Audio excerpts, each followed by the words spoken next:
কৃষক কিন্তু ফসলের জন্য কি না করতে পারে, আপ্রাণ চেষ্টা করতে পারে, এমনকি ফসলের জন্য কিন্তু জীবনও দিতে পারে। তো সেরকম এক চাষি পেয়েছি আমরা লুৎফর কাকাকে।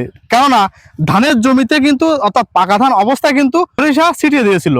আর এই সরিষা কিন্তু এই যে দেখুন হয়েছে, এটা কিন্তু আসলে মানে বড় করবে তার জন্য না, কিন্তু এটা কিন্তু বাজারে বিক্রি করার জন্য। আর এইটা কিন্তু এক আটে কিন্তু বাজারে কিন্তু 15 থেকে 20 টাকা হবে। তো আমরা কাকার কাছ থেকে শুনি কতটুকু জায়গায় কতটুকু লাগেছে এবং কি পরিমাণ বিক্রি করতে পেরেছে। কাকা, কতটুকু জায়গায় লাগিয়েছিলেন এই সরিষা? এই 12 কাঠা বইতে। 12 কাঠা। এখানে একটা ধান ছিল, আগে ধান ছিল।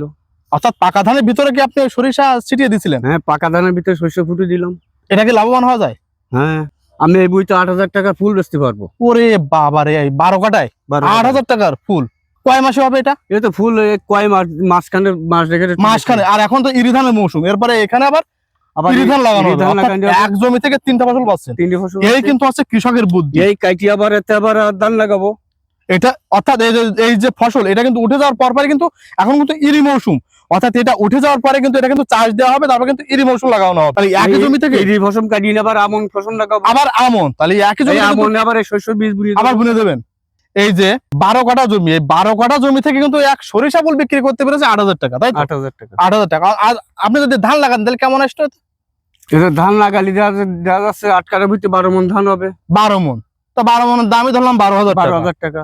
তো আমার তাহলে আমি সরিষা লাগাবো না কেন? সরিষা বিক্রি করে যদি 8,000 পান, তাহলে আপনার এই যে এতে করে আপনার ধানের যে খরচটা, অর্থাৎ ধানের যে আপনি যে ইরি মৌসুমটা করবেন, এতে করে যে কৃষকের যে টাকাগুলো অর্থাৎ জনের টাকা, সেটা তো এর থেকে বের করে দিতে পারতেছে। ফুলের ত্রুটি যাচ্ছে। ফুলের ত্রুটি যাচ্ছে।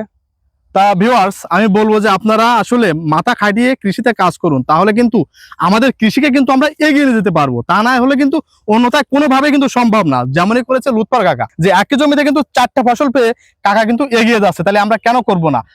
কাকা, এই সরিষা এতে তো কোনো কীটনাশক লাগে না, সার কীটনাশক কিছুই লাগে না। এটা আমরা খালি একটা ভিটামিন স্প্রে করি এই গাছটা বাড়ানোর জন্য। আরে কতদিন পরে বিক্রি করতে? 1 মাস তো লাগে না আমার মনে হয় যে সরিষা। না, 1 মাস না, আগে আবার বেশিও লাগে, আবার 1 মাস তার মধ্যে বিক্রি হয়ে যাচ্ছে। এতে করে লাভবান হওয়া যায় খুবই আসলে। এই তো কোনো খরচ, আমি আমার 250 গ্রাম বীজ বুনা করি। 250 গ্রাম বীজ দাম। তাহলে দেখেন, মানে বিনা চাষে বিনা সারে বিনা তেলে কিন্তু সরিষার আবাদ, এতে করে কিন্তু লাভবান হওয়া যাচ্ছে। তো আমরা কৃষিতে যদি লাভবান হতে চাই, তাহলে লুৎফর কাকার মতো কিন্তু বুদ্ধি খাটিয়ে মেধা খাটিয়ে কিন্তু কৃষিতে আসতে হবে, তারপর কিন্তু চাষের দিকে যেতে হবে। কিন্তু অন্যথায় কিন্তু আপনি কোনোভাবে কিন্তু লাভবান হতে পারবেন না। আর আমার এই কৃষি বিষয়ক ভিডিওটি আপনাদের কেমন লেগেছে, ভালো লাগলে সাবস্ক্রাইব করে পাশে থাকা বেল আইকনটি বাজিয়ে দিবেন। তো আবারও দেখা হচ্ছে নতুন কোনো ভিডিও না, ততক্ষণ আপনারা সবাই ভালো থাকুন, সুস্থ থাকুন।